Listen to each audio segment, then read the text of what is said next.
来这个快台汽车是一车难求，大属企业寄付婚姻县政府10万剂，优先分配予第一线防疫人员甲中介收入户。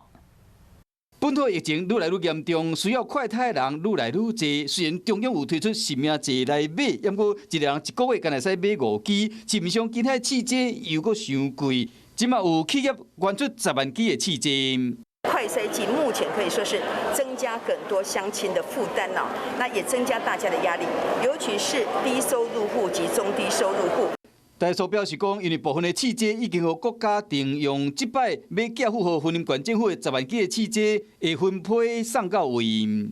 为了要乡亲会使方便领这快递汽车，为今日起，县政府会透过各乡镇市的户政事务所通知乡亲，只要带身份证影到指定的地点就会使领。我是吴依璇，想要跟我一起看新闻吗？现在就打开华视的 YouTube 频道，按下订阅，还要开启小铃铛哦。